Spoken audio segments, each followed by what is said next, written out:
주님의 은혜를 얻는 자는 누구인가? 라는 제목으로 오늘 말씀을 전하겠습니다. 저는 약 10년 전에 청년부에서 리더를 했었습니다. 리더를 하면서 담당 사역자 전도사님께서 우리가 리더들인데 그래도 세령들보다 더 앞서 나가며 열심히 해야 되지 않겠냐 하면서 독서 나눔을 하자고 말씀하셨습니다. 저번에도 제가 말씀한 것 같은데 독서 나눔을 하면서 팬인가 제자인가에 대해서 말씀했었습니다. 이거를 하자. 이 독서 나눔을 통해서 우리가 진짜 하나님, 예수님 앞에 어떠한지를 고민을 털어보고 과연 나는 팬으로서 살고 있는지, 즉 우리인지 아니면은 제자의 삶을 살아가고 있는지를 경험해보자 라면서 책 나눔을 했었습니다. 그 책에서 가장 중요했던 내용은 바로 책의 제목이었어요. 팬, 즉 우리인가 아니면 제자인가? 라는 질문이었습니다. 그 질문에 저는 쉽게 대답하지 못했습니다. 책을 읽으면서 나는 리더를 하고 있는데 제자가 아닌 바로 우리와 같은 삶을 살았구나, 팬이었구나 라는 생각을 했습니다. 나는 그저 예수님의 기적만을 바라보고 내가 필요한 것만을 구하면서 나가는 사람이라는 것을 알게 되었습니다. 혹시 여러분들은 어떠십니까? 여러분은 예수님의 제자이십니까? 이 얘기를 들으면서 나는 과연 오늘 말씀을 들으면서도 나는 팬인지 아니면은 예수님의 제자인지를 고민해 보셨으면 좋겠습니다. 우리가 이 얘기를 익히 들었을 거예요. 너희는 예수님의 제자냐? 당신은 예수님의 제자인가요? 라고 익히 들어본 질문일 거라고 알고 있습니다. 사실 귀에 못 박히도록 들어서 대수롭지 않게 그냥 예수님의 제자죠. 저는 믿음 생활 열심히 하고 열심히 사랑하는 사람이기 때문에 그래서 저는 예수님의 제자입니다 라고 고백할 때가 많다는 거예요. 하지만 우리가 자신 있게 대답을 했지만 예수님의 제자냐고 대답은 하지만 삶 속에서는 어떠한지를 되돌아봐야 된다는 것입니다. 과연 나는 현재 어떠한 자리에 있으며 과연 무리처럼 예수님의 말씀 앞에서만 열광하고 기적만을 바라보고 나아가는지 아니면은 예수님의 말씀 앞에서 즉각적으로 순종하고 그 말씀대로 실천하고 살아가고 있는지를 바라봐야 합니다. 이것이 우리의 소망이 되길 바랍니다. 그때 주님의 은혜를 얻는 자가 누구인지를 발견하고 그 주님께서 주시는 은혜가 얼마나 크고 놀라운지를 놀랍고 그 은혜로 말미암아 나아가는 저와 여러분들이 되길 소망합니다. 첫 번째는 무리가 아닌 제자입니다. 무리는 예수님의 말씀만을 듣기 위해 모여든 사람들입니다. 그 무리들은 예수님의 말씀을 듣고 당연히 거기에 능력이 있다는 걸 알았어요. 그 이유는 무엇일까요? 귀신 들린 자들을 쫓아내고 그 안에 병든 자들을 또 고치시며 약한 자를 세우셨기 때문입니다. 그래서 많은 무리들이 그 예수님의 능력을 보기 위해서 많이 모였다고 말합니다. 오늘 본문 1절 말씀을 봐도 이렇게 얘기합니다. 무리가 몰려와서 하나님의 말씀을 들을새 예수는 게네사렛 호숫가에서 서서라고 말합니다. 이 구절은 예수님께서 지금 갈릴리 호수에서 근처에 있는 사람들에게 하나님의 말씀을 전하는 모습입니다. 무리는 여러 계층들이 섞여 있습니다. 그 예수님의 말씀을 듣기 위해서 많은 사람들이 모여 있는데 그들의 반응도 각양각색이었습니다. 어떤 이들은 예수님의 말씀을 듣고 진정으로 믿음으로 따라 살려고 했습니다. 어떤 이들은 지금 단순한 기적을 보고자 했으며 또 어떤 이들은 그분의 가르침에 반대하기도 했습니다. 이러한 무리의 모습은 오늘날 우리에게 많은 것을 시사합니다. 우리는 각각 다른 배경 속에 살아갑니다. 직장도 특이합니다. 여러 가지 일들이 많습니다. 그런 상황을 가진 사람들로 구성된 무리 속에서 하나님의 말씀을 듣고자 하는 마음을 가져야 하며 서로 이해해야 된다는 것입니다. 예수님의 말씀은 능력이 있기 때문에 우리가 서로 다른 삶을 살지만 그 안에 삶 속에서 능력으로 말미암아 살아갈 수 있다는 것을 발견합니다. 이해하고 사랑하는 마음으로 대해야 된다는 것입니다. 함께 믿음 안에서 성장하고 서로를 격려하는 공동체가 되는 것이 중요합니다. 하지만 제자는 예수님의 부르심에 응답하고 따라가는 삶입니다. 무리들은 그 말씀에 열광했습니다. 그 능력에 열광했고 기적에 열광했고 그거 하나 나도 받고 싶다는 마음으로 졸졸 따라다녔습니다. 하지만 제자는 예수님의 부르심에 즉각적으로 반응합니다. 그 반응이 어디서 나오냐? 마태복음 4장 19장에서 20절 말씀을 보면 알 수 있습니다. 말씀하시되 나를 따라오라 내가 너희를 사람을 낚는 법으로 되게 하리라 하시니 그들이 곧 그물을 버려두고 예수를 따르니라 라고 말합니다. 지금 오늘 우리가 읽은 본문과 똑같은 본문의 얘기입니다. 하지만 마태가 쓴 내용이고 누가가 쓴 내용이 조금 다른데 여기서는 자세하게 나와 있다는 거예요. 지금 말씀하시되 너가 나를 따라와라 내가 너희를 사람을 낚는 업으로 되게 하시니 지금 이 얘기를 듣고 지금 반응을 봐야 된다는 거예요. 그들이 곧 그물을 버리고 예수를 따르니라 라고 말하고 있습니다. 지금 이들은 예수님의 부르심에 자신의 생업까지 가장 중요한 것은 그물을 버려두고 예수님을 따라가는 모습을 보여줍니다. 단순히 지금 이들의 직업이 물고기를 잡는 것이 아니라 사람들을 하나님께로 인도하는 사명을 주신다는 의미입니다. 그래서 제자들은 즉시 그물을 버려두고 예수님을 따라갔으며 이들은 예수님의 부르심에 즉각적으로 순종하고 헌신했음을 보여줍니다. 단순히 말씀을 듣는 것에서 나아가 예수님과 깊고 더 긴밀한 관계를 맺었다는 것을 보여줍니다. 그 부르심에 지금 순종했다는 거예요. 그래서 여러분들한테 막 직장을 그만두고 나를 따라라 이런 게 아니라 지금 하고자 하는 그 뜻이 무엇이냐? 예수님께서 여러분들에게 지금 너희가 있는 삶에서 나를 따르라라는 것이 우리에게 얘기해주고 있는 것입니다. 우리 직장에서 어떻습니까? 학교에서 어떻습니까? 또 삶에서 어떻습니까? 많은 일들이 일어난다는 거예요. 근데 그 많은 일들 때문에 예수님의 말씀이 내가 살아가야 된다는 건 알지만 제자된 삶을 그 말씀대로 내가 있는 직장에서 말씀대로 살아가야 된다는 거예요. 그게 부르심에 순종한다는 것입니다. 그리고 그 부르심에 순종하고 나아갈 때 분명히 하나님께서는 사람을 낚는 업으로 이끌어 가신다고 말합니다. 이처럼 예수님과 깊은 관계를 맺고 그분의 부르심을 따라 행동하는 것은 주의 은혜를 얻는 요소임을 우리는 알 수 있습니다. 즉 말씀을 듣는 것에 그치지 않고 거기서 멈추는 것이 아니라 실천이 필요하다는 거예요. 우리는 듣는 거는 자주 듣습니다. 말씀을 듣고 또 조언을 듣고 그 들은 얘기로 이제 실천을 해야 되는데 막상 실천을 하려고 하면 어떤 일이 일어나냐? 내 뜻대로 내 생각대로 할 때가 많다는 거죠.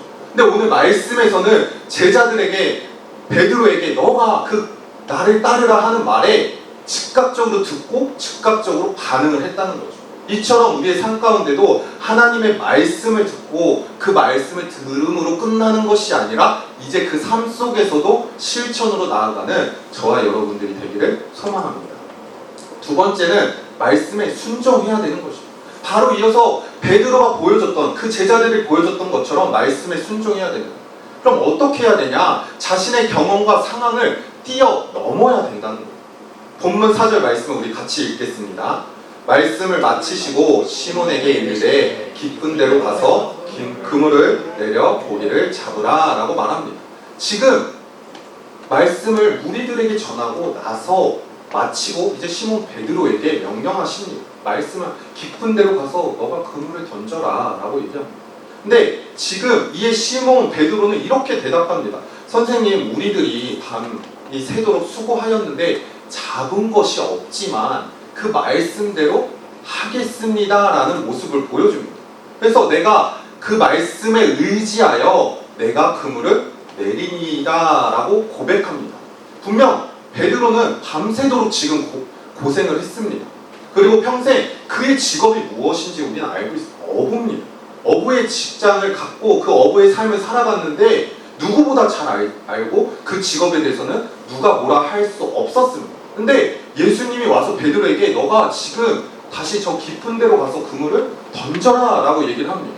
근데 베드로 입장에서는 내가 어부 생활을 했었고 내 아버지 때부터 계속 했는데 누구보다 내가 잘 알고 오늘 밤새도록 잡히지 않았으면 아유 오늘은 끝이다. 그냥 집에 가서 쉬는 게 낫고 내일을 위해서 준비하자라고 생각할 수도 있는데 지금 베드로는 그 예수님의 말씀에 즉각적으로 순종했다는 거예요. 그 모습이 얼마나 놀라운지를 지금 우리는 깨달아야 된다는 거예요. 바로 이것이 예수님의 부르심에 응답하여 따라가는 삶, 즉 제자의 모습을 보여주고 있는 것입니다. 결국 말씀에 순종하여 믿음으로 행동하였고 그것이 결과적으로 어떤 일이 일어납니다. 오늘 본문에서도 풍성한 수확으로 이어졌습니다. 다시 말해 우리에게 신뢰와 순종의 중요성을 가르쳐주고 있는 거예요. 우리가 삶을 살아가면서 당연히 많은 말씀을 듣는데 그 말씀에서 그래 오늘 한 번만 내 뜻대로 살아보죠. 그럼 결과는 어떻습니까? 당연히 잘 될 때도 있고 뭐 안 될 때도 있지만 대부분 그냥 지나갑니다. 잘 되면 그냥 잘 됐네, 뭐 안 됐으면 에이 하고 다시 하나님 앞에 의지하자 이렇게 나아갈 때가 있습니다. 하지만 지금 주님 앞에 신뢰하고 나아갔을 때 놀라운 일이 일어나고 그것이 하나님의 은혜로 이어진다는 것을 오늘 말씀, 본문 말씀에서 보여주고 있습니다. 그래서 주님의 은혜를 얻는 자 누구냐? 바로 말씀에 순종하는 것입니다. 말씀으로 순종하고 나아갈 때 바로 그 하나님의 인도하심을 따라 우리의 삶의 방향성을 붙잡고 나아갈 수 있게 되는 것입니다. 우리가 어디로 가야 될지 모를 때가 많아요. 근데 하나님이 말씀하십니다. 내가 답답하고 주님 기도하고 있는데 어디로 가야 될까요? 근데 때로 말씀을 읽다가 기도를 하다가 마음에 울리거나 그 말씀 구절에 지혜를 주십니다. 이처럼 우리가 그 말씀에 순종하고 나아갈 때 우리의 삶을 방향을 제시해주는 것을 느끼게 됩니다. 그리고 예수님의 말씀에 순종하는 모습은 바로 예수님 앞에 순종하는 모습은 그분의 말씀에 실천한다는 거예요. 이 실천이 우리의 삶 가운데 많이 사라져 가고 있습니다. 그냥 말씀 듣는 건 너무 편해요. 말씀 듣고 아멘 좋았어요. 그냥 그래 나 결단해보자 하는데 제가 항상 얘기하고 청년들한테 얘기하는 게 뭐냐, 저 문만 나가면 그냥 끝나요. 왜냐? 까먹거든요. 오늘 말씀 들은 내용 정리하지 않고 그냥 듣지 않고 단순히 그냥 오늘 전도사님 열심히 전하시구나 하고 듣고 끝나면 거기서 끝난다는 거예요. 근데 오늘 말씀을 듣고 우리 마음 가운데 새겨 삶 속에서 증거되는 삶을 살아가야 된다는 거죠. 그것이 바로 제자된 삶이고 주님의 은혜를 얻는 자라는 것입니다. 그것이 없으면 아무것도 되지 않습니다. 결국 일주일 6일 동안은 내 뜻대로 내 마음대로 살다가 오늘 잠깐 와서 말씀 듣고 그래 주님 앞에 회개해야 되겠다, 내가 잘못 살았구나, 이런 모습이 아니라 예수님 말씀 앞에 순종하여 실천해야 된다는 것입니다. 그래야 우리가 말씀 앞에 순종할 때 무슨 일이 일어나냐, 하나님의 뜻을 찾을 수 있습니다. 그 말씀대로 또 따라가 삶을 살아갈 수 있게 되는 거죠. 근데 우리가 말씀만 듣고 실천하지 않고 그분의 뜻을 찾지 않기 때문에 살지 못하게 되고 계속 내 뜻대로 살게 되는 것이죠. 그러므로 우리가 살아갈 때는 하나님 말씀 앞에 그 말씀대로 순종해야 됩니다. 때로는 이 순종이 어려울 수도 있습니다. 왜냐? 세상의 가치관이랑 너무 충돌돼요.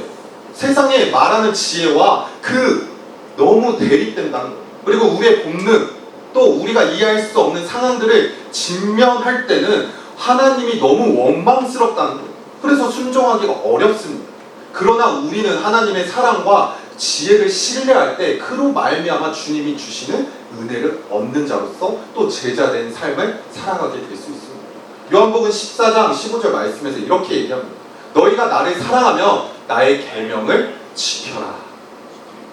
이 말씀처럼 너희가 나를 사랑하면 너희는 내 계명을 지켜야 된다고 말합니다. 이것이 바로 제자된 삶입니다. 말씀에 순종하는 것은 곧 믿음의 표현이라고 말할 수 있습니다. 비록 상황이 어렵고 이해되지 않더라도 하나님 말씀에 신뢰하고 따르는 것이 주의 은혜를 경험하는 길임을 보여줍니다. 세 번째로는 죄인됨을 인정하는 자입니다. 본문 8절 말씀을 우리 같이 읽겠습니다. 시몬 베드로가 이를 보고 예수의 무릎 아래 엎드려 이르되 주여 나를 떠나소서 나는 죄인이로서이다 하니. 아멘. 지금 베드로는 자기 자신이 죄인임을 고백하고 있습니다. 지금 시몬 베드로가 예수님의 권능을 직접 경험한 후 자기의 죄성을 깨닫고 주 앞에 엎드려 지금 자신의 부족함을 인정하는 장면이 나옵니다. 그냥 나온 것이 아니라 하나님의 권능으로 말미암아 지금 그분 앞에 서니 내가 어떠한 존재인지를 깨닫고 회개하고 있으며 나는 죄인이라고 고백하고 있습니다. 여기서 시몬 베드로의 반응은 바로 신앙생활에서 우리가 하나님 앞에 겸손하게 자신을 되돌아보고 자신의 죄됨을 깨닫는 것이 중요하다는 것을 보여줍니다. 우리는 종종 우리의 연약함과 부족함을 느낄 때가 있습니다. 하나님께 나아가 그분의 용서와 사랑을 구해야 된다는 것. 하나님은 언제나 자비로우시며 우리의 회개와 간구를 들으시는 분이시랍니다. 베드로가 주여 나를 떠나소서라고 얘기합니다. 이 베드로의 외침은 그의 죄책감을 표현하지만 동시에 예수님의 거룩함과 권능을 인정하는 믿음의 표현이라는 거예요. 이 놀라운 표현을 우리 삶 가운데도 일어나게 소망합니다. 우리가 하나님께 나아갈 때 그분의 무한한 사랑과 용서에 의지하여 우리의 죄를 인정하고 회개하는 것이 얼마나 중요한지 우리가 깨달아야 됩니다. 회개하지 않고는 믿음 생활, 주님 앞에 나아갈 수 없다는 거예요.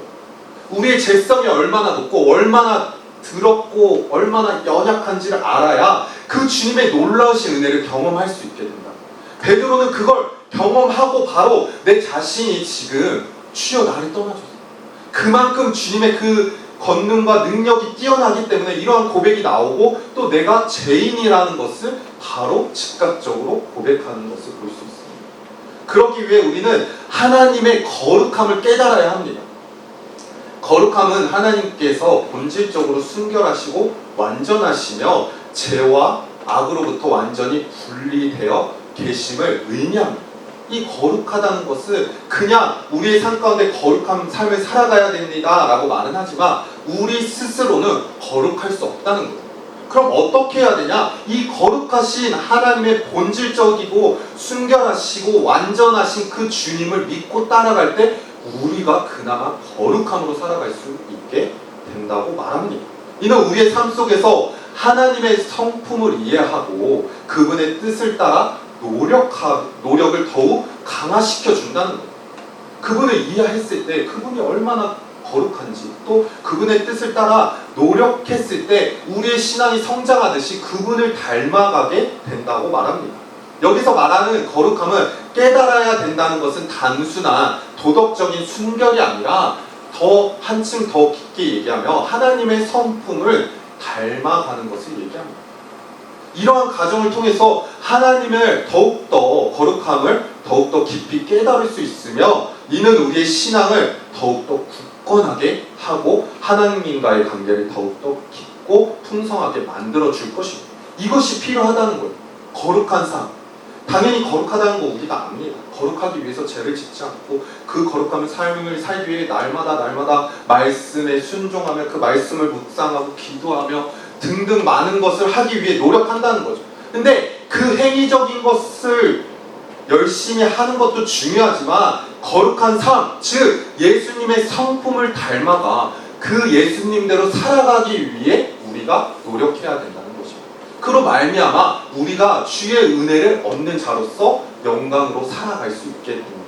이것이 각자에게 주어진 은혜를 통해 하나님께 더 가까이 나아가고 그것으로 말미암아 그 하나님의 은혜를 받는 저와 여러분들이 되기를 소망합니다. 또 한 가지 또 뭐가 있냐? 우리의 연약함을 인정해야 합니다. 우리의 연약함을 인정한다는 것은 하나님 앞에 겸손하게 사는 것을 의미합니다. 우리는 모두 연약하고 불완전한 존재입니다. 그러나 그 연약한 속에서 하나님의 은혜로 사랑을 더욱 깊이 경험할 수 있다는 것을 우리는 알아요. 왜냐? 우리가 계속 연약함을 인정하지 않으면 매일 말씀을 들어도 이 말씀이 와닿지가 않아요. 그냥 그렇구나 라고 끝날 수밖에 없다는 거예요. 근데 내가 연약하고 내 힘으로 살 수 없음을 인정하는 순간 주님의 말씀이 나한테 어떻게 느껴지냐? 위로로 느껴진다는 거예요. 그치, 내가 할 수 없는 거 주님께서 채워주시고 지금 이해되지 않는 상황? 주님 원망스럽지만 주님 나 연약합니다. 주님밖에 의지할 수 없습니다. 기도하고 간절한 마음으로 나아가게 된다는 거죠. 그 연약함 속에서 하나님의 은혜와 사랑을 경험하게 될 때 비로소 주님께서 주시는 은혜가 무엇인지를 발견할 수 있습니다. 그때 무리와 제자의 차이라는 거예요. 그것이 없으면 무리는 그냥 연약함이 아니라 그 무리 속에 많은 사람들이 있었습니다. 바리새인들도 있고 유대인들도 있었고 많은 율법 교사들도 있었습니다. 하지만 그들은 자기 연약함을 인정하지 않았어요. 너가 어떻게 예수 그리스도가 너가 어떻게 하나님이냐, 너가 어떻게 왕이냐라고 오히려 비난하고 인정하지 않았다는 거예요. 이러한 모습이 우리의 삶 가운데 있으면 회개하기 소망합니다. 또 그 바리새인들과 율법 교사들의 모습이 내 삶 가운데 있으면 아직도 나의 연약함을 인정하지 않고 내 뜻대로 살아가고 있음을 되돌아봐야 합니다. 그 되돌아보고 그 모습이 아니라 제자, 내 모든 것을 내려놓고 주님이 말씀하시면 따라가겠습니다. 주님 없이 살 수 없음을 인정하겠습니다. 라는 것을 인정하고 나아가는 저와 여러분들이 되기 소망합니다. 사도 바울은 고린도후서 12장 9절에서 이렇게 말합니다. 나에게 이르시기를 내 은혜가 내게 족하도다. 이는 내 능력이 약한 데서 온전하여 지니라 하시니라. 그러므로 도리어 그게 기뻐함으로 나의 여러 약한 것들에 대하여 자랑하니니 이는 그리스도의 능력이 내게 머물게 하려 함이라 라고 말합니다. 이게 방금 읽은 구절은 우리 연약함이 하나님께서 역사하실 수 있는 귀한 통로로 쓰임받을 수 있다는 구절입니다. 즉 내가 연약함을 인정하며 하나님께서는 더욱더 풍성하게 채워주시고 부족함이 없는 연약한 자가 아니라 오히려 하나님 나라의 영광을 위해 쓰임받는 자로 사용하신다는 말씀입니다. 우리의 연약함을 인정하고 그것을 하나님께 맡길 때는 하나님은 그 속에서 자신의 능력을 드러내십니다. 이런 모습이 우리 가운데 있길 소망합니다. 그리고 자연스럽게 자신의 죄된 모습을 자각하게 됩니다. 자신의 죄된 모습을 자각하게 된다는 것은 우리의 신앙생활에 아주 중요하다고 말씀했습니다. 회개하는 것, 내가 죄인임을 인정하는 것, 이는 하나님과의 관계가 더욱 깊어진다는 거예요. 우리가 누군가 싸웁니다. 예를 들어서 누군가 싸웠다고 해봅시다. 싸웠어요, 금병진. 그럼 어때요? 맨날 싸워요. 그러면 기분이 안 좋아요. 맨날 싸워요. 저 사람만 보면 기분이 더러워요. 짜증나요. 그렇다는 거죠. 근데 그 사람과 회복하기 위해서는 우리가 나의 잘못된 게 무엇인지 먼저 깨닫고 그 사람한테 내가 뭘 잘못했는지를 사과할 수 있는 모습이 필요하다는 거예요. 그런 모습 없이 그 사람만 욕하고 그 사람만 미워하면 계속 그 사람은 보기 싫다는 거예요. 이처럼 우리가 하나님 앞에 나아가기 위해서는 내 잘못이 무엇인지를 깨닫고 내가 주님 앞에 이런 존재임을 깨달으며 주님 또 이런 죄를 지었어, 주님 나를 용서하여 주시옵소서라는 기도가 필요하다는 것이죠. 그때 죄를 자각한다는 것은 하나님 앞에 자신의 연약함, 나의 부족함을 인정하는 것이며 그때 바로 회개의 시작점이 될 수 있다는 것이죠. 시편 51편 3절과 4절 말씀은 이렇게 얘기합니다. 물은 나는 내 죄가를 아오니 내 죄가 항상 내 앞에 있나이다. 내가 주께만 범죄하여 주의 목전에 악을 행하였사오니 주께서 말씀하실 때 의로우시다 하고 주께서 심판하실 때 순전하시다 하리이다 라고 고백합니다. 지금 이 시편의 고백이 누구의 고백이냐? 다윗의 고백입니다. 다윗은 지금 자기의 죄를 고백하고 회개하는 모습을 보여주고 있습니다. 다윗은 자신의 죄와 행위를 주님 앞에 고백함으로써 지금 주님의 심판 앞에 또 강구하고 주님 나를 용서하여 주시옵소서. 그 대단한 다윗조차도 자기가 연약함을 알고 주님 앞에 구하는 모습을 보여주고 있습니다. 즉 이 구절로 통해서 우리에게 주어지는 게 무엇이냐, 깨닫게 되는 것이 무엇이냐, 회개와 자기 파악의 중요성을 상기시켜줍니다. 나를 깨닫지 못하고 내가 어떤 잘못을 하지 못하는 것을 깨닫지 못하면 계속 그 사람은 자기 마음대로 행동할 수밖에 없습니다. 그래서 회개하지 못한다는 거예요. 내 신앙생활이 지금 어떤지를 고민해봐야 합니다. 청년의 시기 붙잡아줄 수 있는 사람은 많습니다. 옆에 있는 셀 리더, 또 임원들, 여러 사람들, 또 목회자. 근데 성인이 되고 결혼을 하고 이제 구역장으로 넘어가면 더 쉽지 않습니다. 그때는 자기 스스로 신앙생활을 해야 되는데 그때 과연 나는 어떤 삶을 살아가고 있는지, 무리인지 제자인지, 그 삶 가운데 주님의 은혜를 얻는 자가 누구인지를 고민하셔야 합니다. 죄인임을 인정하는 것은 바로 겸손입니다. 하나님의 은혜를 갈망하는 마음의 표현입니다. 우리가 회개하고 있지 않는다면, 죄인임을 인정하지 않는다면 하나님의 은혜를 갈망하고 있지 않는 것입니다. 이러한 삶을 살아가고 있다면 주님 앞에 갈망으로 나아가는 자들이 되길 소망합니다.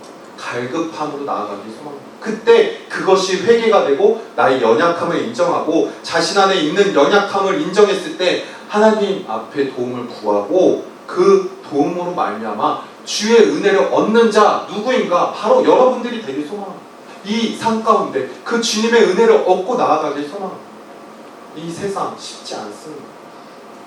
이 말씀 붙잡고 살아간다는 것 더욱더 쉽지 않은 걸 알고 있습니다. 하지만 내가 하나님의 자녀로서 조금 더 그 말씀으로 살아가기 위해서는 이번 한 주간 더욱더 말씀 앞에 묵상하며 기도하며 주님 나의 힘으로 할 수 없음을 더더욱 인정하며 자기를 돌아보고 또 주님 앞에 모든 것을 구하고 나아가는 저와 여러분들이 되길 소망합니다.